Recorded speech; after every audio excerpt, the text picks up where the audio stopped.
Okay, so if you're still interested in the degree of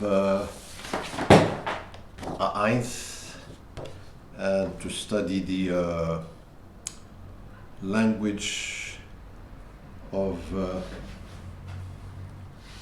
Goethe, well, you need to know a few things in the language, but also in their culture and history, because the people, it's not just a language, it's also a culture, a history. So, as far as the language is concerned, you need to know a little bit about certain symbols, like the letters that bear dots above, like A becomes E, O becomes E, and U becomes, okay, U, okay, E, U, okay? Also, you need to be able to count in German, 1, 2, 3, 4, 5, etc. You need to know the alphabet, A, B, C, D, E, F, etc., etc. And then you have a problem with the article, definite article in German, which is der, die, das. Der masculine, die feminine, das neutral. Okay?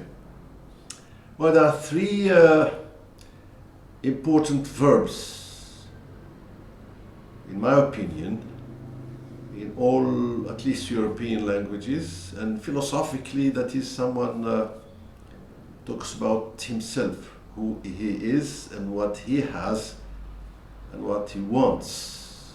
Suppose you are poor, so you want money, right?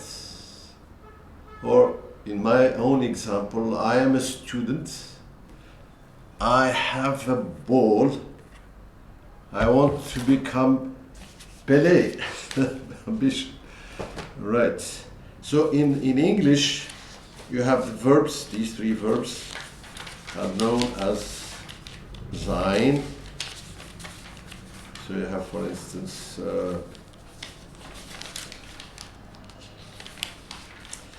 ich bin ein Student. I am a student. Du bist ein Student. Sie ist ein Student. So this is what you are. You can say, move to the verb to have. So you have, ich habe ein Ball. Don't say ball in English, ball, but in German it's Ball. Du hast ein Ball. Sie hat ein Ball. Ich möchte Deutsch lernen. I want to study German. Now, so the poor wants to be rich, and the rich wants to be maybe king, and the king wants to be teacher, okay? Now, as far as the culture or the history of the Germans, you could start from Goethe, a very important personality. He was not just a poet, but he was also a writer, an open-minded universal intellectual, and he was also involved in politics. Imagine, he was invited by French Emperor Bonaparte, Napoleon Bonaparte, a very important person. Of course, you could go a little bit further back to the 8th century, where you have a friendship between a Muslim king or Khalifa Harun al-Rashid and Charlemagne, the Emperor of Germany and France together. But let's just stick to the modern history, if you start from Goethe, this a very important person, to the extent that all the universities and institutes in Germany, the important ones, are called after his name: Goethe University, Goethe Institute, etc.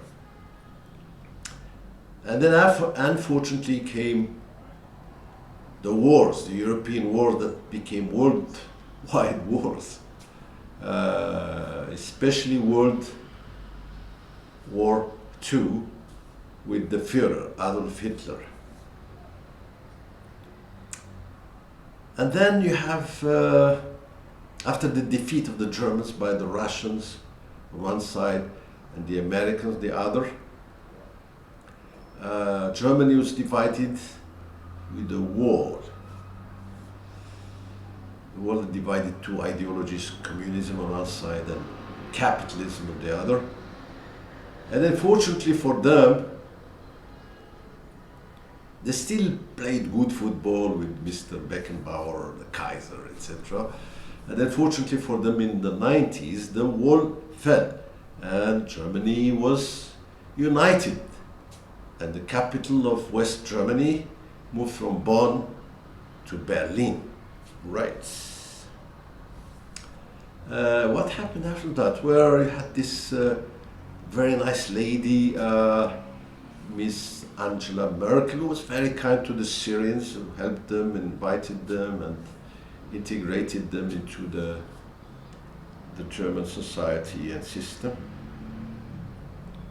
But unfortunately nowadays, because of the feeling of guilt towards the Jewish Holocaust, unfortunately Germany is helping in the burning of Gaza.